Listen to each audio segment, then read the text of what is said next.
Ooh, that light is in the way, isn't it? Hi. Hi, everyone.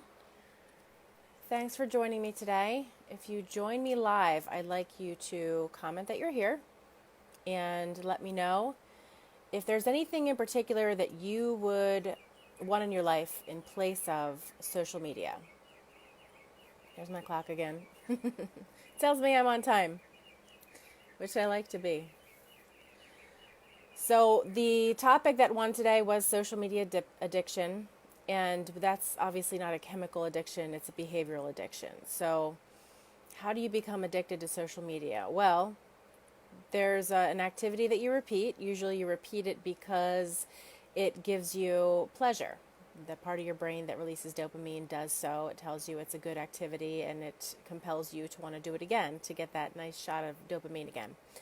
And the more you do that, the more your neural pathways strengthen, and then it becomes a habit, and then it can become an addiction. And a lot of us have to be on social media for our jobs. I'm obviously on social media right now, so I'm not going to remove social media completely from your life. There are, I find, some ways that you can enhance your life using social media, such as being here with me today.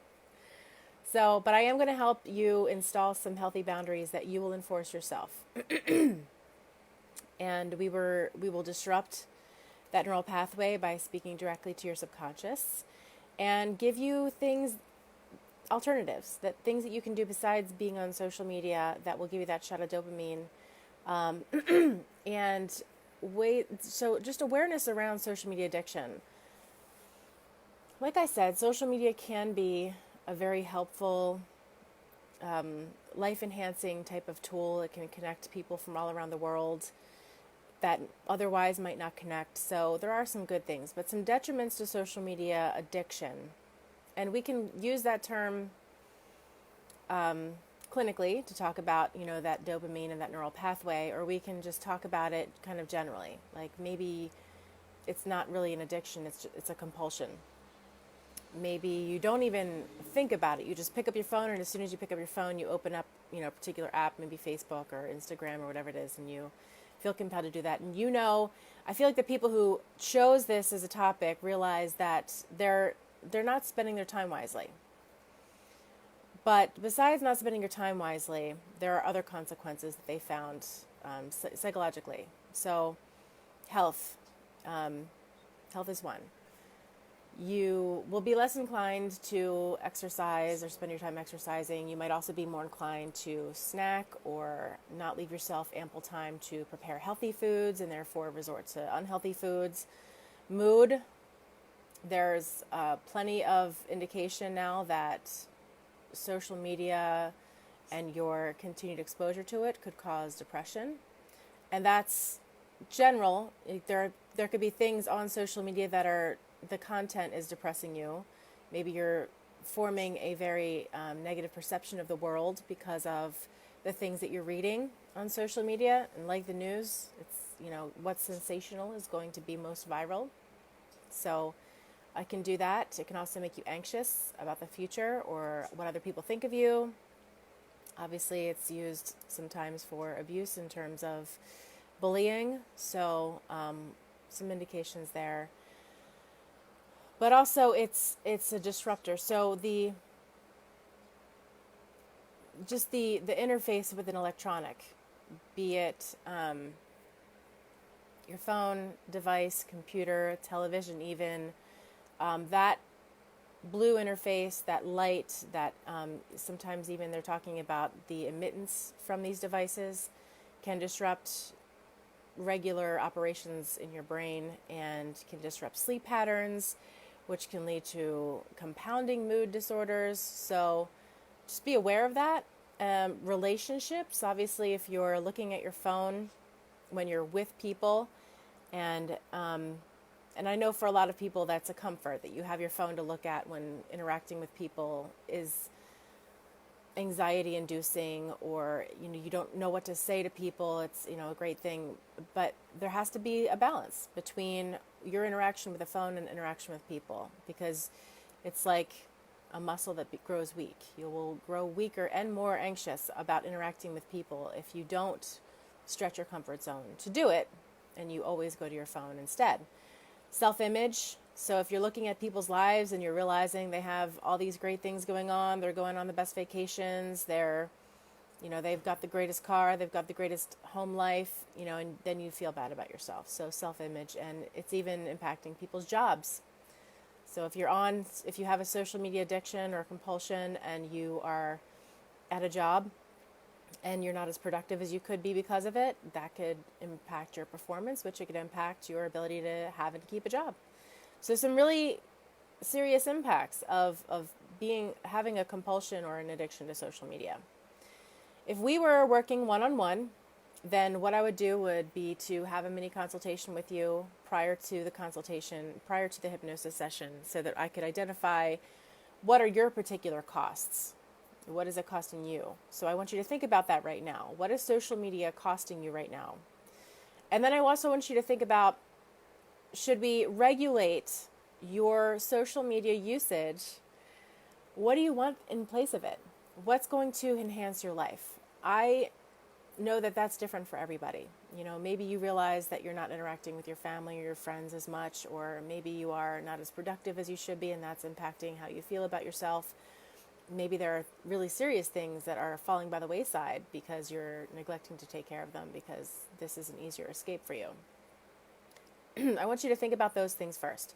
I can't address them specifically in this. There's nobody live right now. If you were live, then you could make a comment and I could include it. Please try to be live if you can. I know it's tricky because I try to do this at noontime, at lunchtime, when I feel like people, at least on the East Coast, are having their lunch and they can participate more easily. But I know it's not always possible to be here live. If you can be here live, then I can be more specific with my sessions, and that can help you. Get my clock out here. Excuse me, let me get rid of that before we start. Sorry about that. Allergies, East Coast. Okay.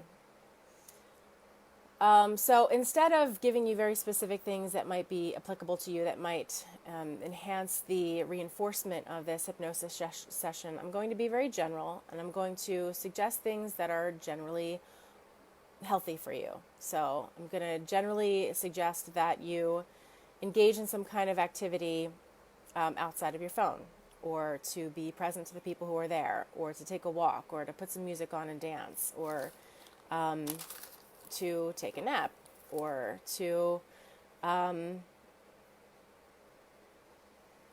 enjoy the present moment. So I have to be a little bit general about that. I'm certainly going to suggest that if there is a compulsion to check social media while you're driving, that you don't do that. Okay. So I'm telling you this ahead of time because I want you to be full in with me in the hypnosis session. If there's anything that I'm saying that's out of resonance with what you want, then you can choose not to go forward with the hypnosis session, or it will probably snap you out of hypnosis in the middle of the session if it's out of resonance with what you really want or your value system. Again, I'm going to enforce boundaries. I'm not going to remove your ability to use social media. I use social media for my job. A lot of people do. So there's going to be boundaries around it as far as when and where you should be checking social media. I'm going to suggest to you that when you're with people or at an event, that if you're going to be on social media, that you're only going to be able to go live. You can go live so you can share what it is you're seeing and viewing with people. But if you take pictures and you want to post content about it, that you wait until later so that you can be present, be fully there. And that's what I'm going to be doing. So are you ready? We're going to get started. Just making sure that this light doesn't give you a angelic glow. Hallelujah. All right. So like before, if you've been here before, if you haven't been here before, I want you to turn off your phone, turn off disruptions, make sure that any alarms that could go off are off, any of those types of disruptions. There might be some ambient noise, some outside noise. You might hear my birds, you might hear a fan, you might hear cars go by. Those are all fine. We just don't want things that are going to, if you have any notifications on your phone or if your ringer's on, just turn that off for me, okay? And then take a deep breath, because it feels so good to. And with your eyes open first, I want you to look up 20 degrees, and then close your eyes and keep your eyes up 20 degrees. You're going to feel your eyes flutter, just as if you were dreaming in REM sleep. As they flutter, with each flutter, you can feel a wave of relaxation move from your head all the way down to your toes. Every flutter sends a wave that goes deeper and deeper into relaxation from your head all the way down to your toes.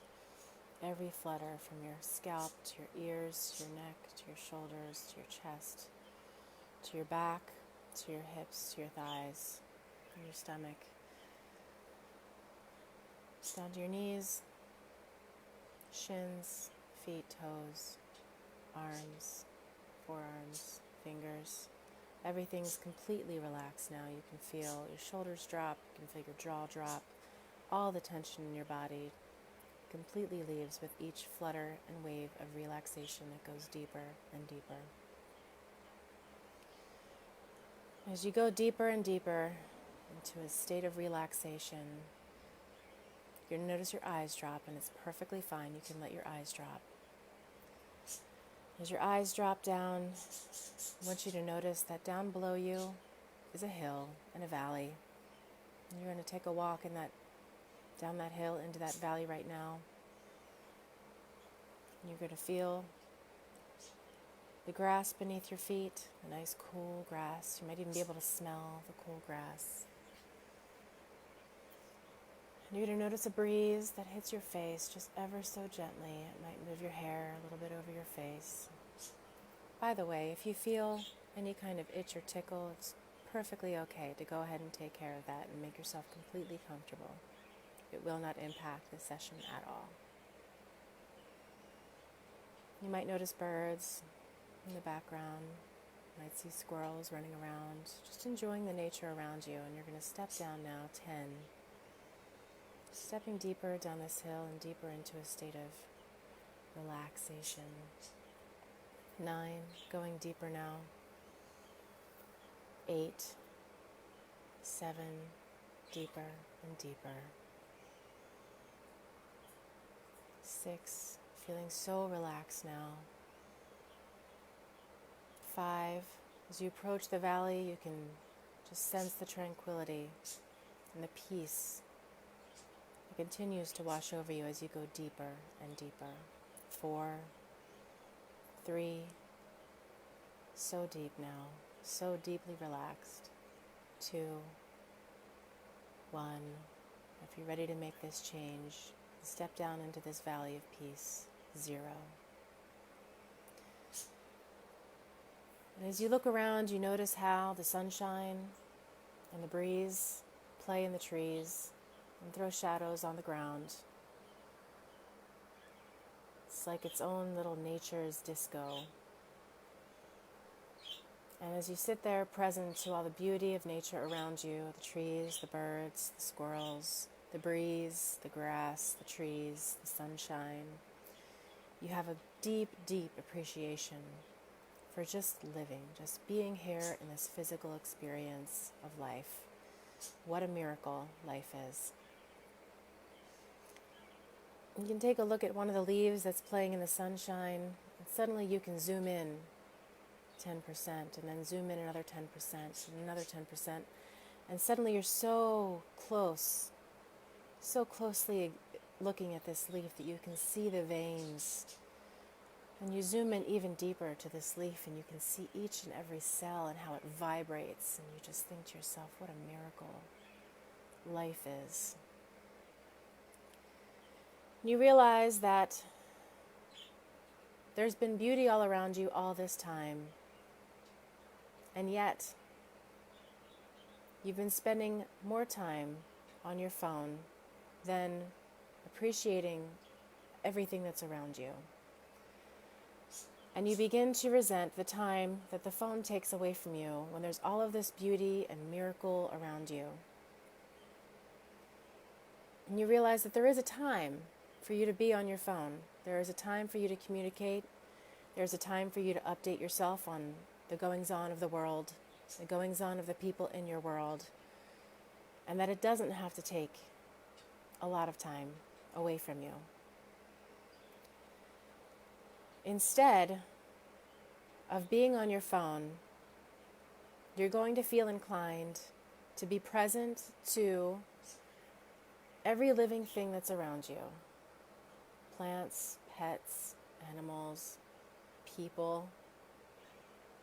You're going to appreciate events and activities with these people. So when you're with these people, you'll no longer be posting on social media or checking out your news feed or checking out your updates. You're only going to be sharing your experience live with your community online for 2 minutes. And then if you have additional pictures that you take or things that you want to share, you're going to designate a time every day. It can even be 2 times a day, but you're going to designate no more than 30 minutes each day to be on social media for personal reasons. And you're going to set a timer.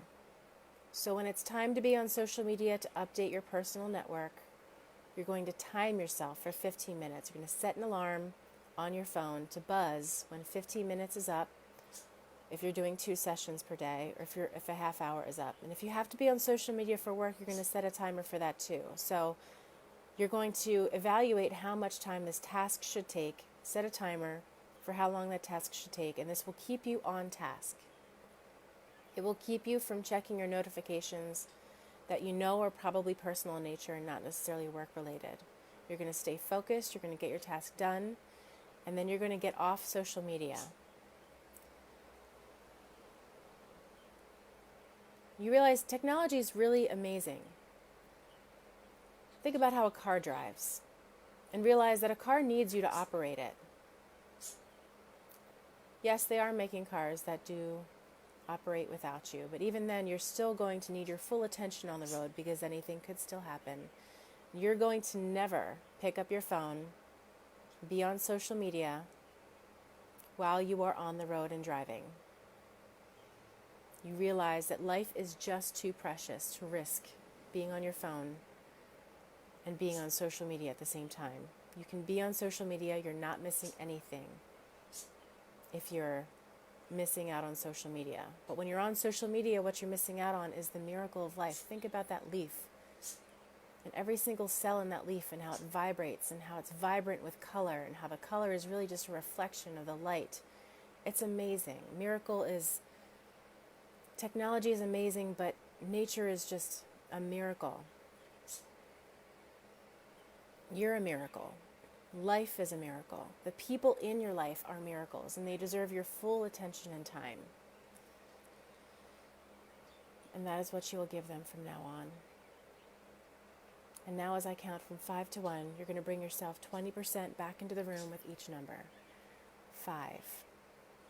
Starting to hear the sounds that are present in your room. 4.